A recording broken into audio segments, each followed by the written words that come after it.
এই যারা জঙ্গি যারা সোকল্ড আছে এরা এরা একদম কাপুরুষোচিত কাজ করে সাধারণ মানুষের উপর গুলি চালিয়েছে।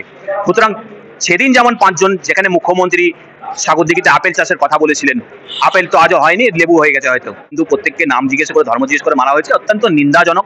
এরা ধর্মকে বদনাম করেছে, এরা জাতিকে বদনাম করেছে, এরা মনুষ্যত্বকে বদনাম করেছে।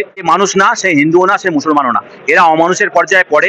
ইমিডিয়েট এরা যে ভাষা বুঝে সেই ভাষায় স্বরাষ্ট্র মন্ত্রককে এদের উচিত জবাব দেওয়া উচিত। ওসামা বিন লাদেনও পাকিস্তান থেকেই ধরা পড়েছিল। ভারতবর্ষকে যেন দুর্বল কেউ না ভাবে, কেউ যেন চোখ তুলে তাকাতে না পারে, তার ব্যবস্থা স্বরাষ্ট্র মন্ত্রকের করা উচিত। উচিত থেকে উচিততম শিক্ষা দেওয়া উচিত। যারা সন্ত্রাসের মদত দেয় তাদের দেশের নাগরিক আমাদের দেশে আসারই বা কি দরকার আছে? যারা সন্ত্রাসের মদত দেয় তারা সন্ত্রাসবাদীরা, তারা তাদের চিকিৎসা করবে। আমাদের এখানে চিকিৎসা করানোর কি প্রয়োজন আছে? তারা সেখানে চিকিৎসা করুক। কাশ্মীরের পেহেলগাঁওয়ে জঙ্গি হামলায় নিহত 3 বাঙালি সহ প্রায় 27-28 জন, কি বলবেন? অত্যন্ত দুঃখজনক, নক্কারজনক ঘটনা। সন্ত্রাসবাদীদের বিরুদ্ধে যারা এই সন্ত্রাস ঘটিয়েছে, কেন্দ্রীয় স্বরাষ্ট্র মন্ত্রক ইমিডিয়েট স্ট্রং অ্যাকশন নিক। যে ভাষায় তারা বোঝে সে ভাষায় তাদেরকে বোঝাক, যেন আগামী দিনে কোনো ভারতবাসীর কোনো একটা লোমের দিকে কেউ না আঁচ এড়াতে পারে, সেই ব্যবস্থা করুক।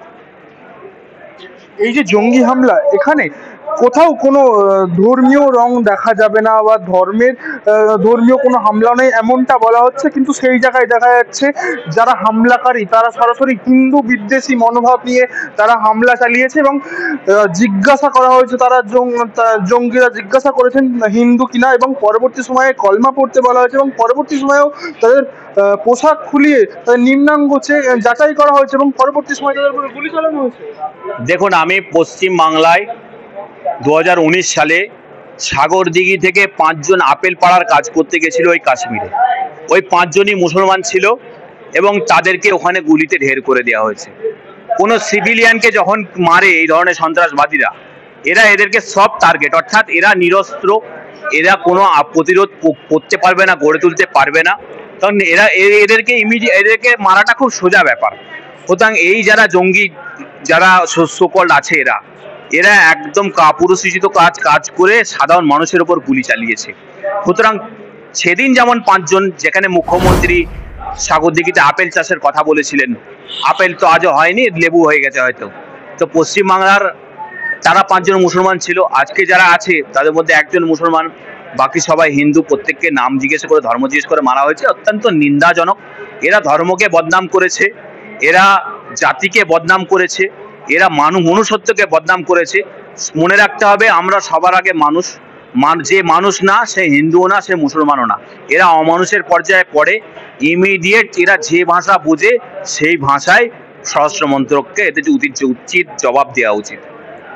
একটা এখানে প্রশ্ন আসছে, যেখানে যারা হামলাকারী জঙ্গি তারা পাকিস্তান মদতপুষ্ট জঙ্গি, সেটা স্পষ্ট, এবং পরবর্তী সময়ে এই ঘটনার পরবর্তী সময়ে তারা নিজেরা দায় স্বীকার করেছে। সেই দায় স্বীকার করার পর এবং হিন্দু বিদ্বেষী, এটা ভারতবর্ষের হিন্দু মুসলিম বিভাজনের কোনো ধর্মীয় বিদ্বেষ নয়, এখানে বিদেশি শক্তি জঙ্গি সংগঠন তারা হামলা চালালো। সেই জায়গায় কেন ধর্মীয় তারা কোন ধর্মের জঙ্গি সেটা বলা যেতে পারে না। দেখুন, পাকিস্তান চিরকালই ভারত বিরোধী এইসব গোষ্ঠীকে মদত দিয়ে আসছে। ওসামা বিন লাদেনও পাকিস্তান থেকেই ধরা পড়েছিল, তাকে ইউএস আর্মি গিয়ে মেরেছিল। সুতরাং হচ্ছে, কেউ যদি এরকম ধরনের জঙ্গিদেরকে আশ্রয় দেয়, ট্রেনিং দেয়, অস্ত্র দেয়, টাকা পয়সা দেয় ভারত বিদ্বেষী কাজ করার জন্য, তাকে উচিত শিক্ষা দেওয়া উচিত।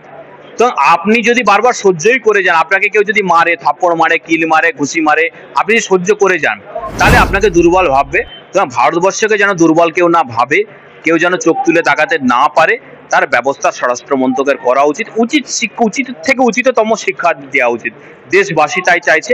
আশা করি ভারতবর্ষ সরকার, স্বরাষ্ট্র মন্ত্রক, প্রধানমন্ত্রী এটা বুঝতে পারছেন এবং তারা উপযুক্ত ব্যবস্থা নেবেন। এই ঘটনা ঘটার পরবর্তী সময়ে প্রধানমন্ত্রী বিদেশ সফরে ছিলেন, তিনি তড়িঘড়ি ভারতে ফিরেছেন, কিন্তু ভারতে ফিরতে গিয়েও তিনি পাকিস্তানের ওপরের যে বায়ুসীমা, তিনি সেই বায়ুসীমায় ঢোকেননি, সেই আকাশ ব্যবহার করেননি, তিনি ভারতে ফিরেছেন। তাহলে এটা কোন দিকে ইঙ্গিত দিচ্ছে? এবং পরবর্তী সময়ে দেখা যাচ্ছে সিন্ধু যে জল চুক্তি সেটাকে বাতিল করা হচ্ছে এবং রদ করে দেওয়া হচ্ছে।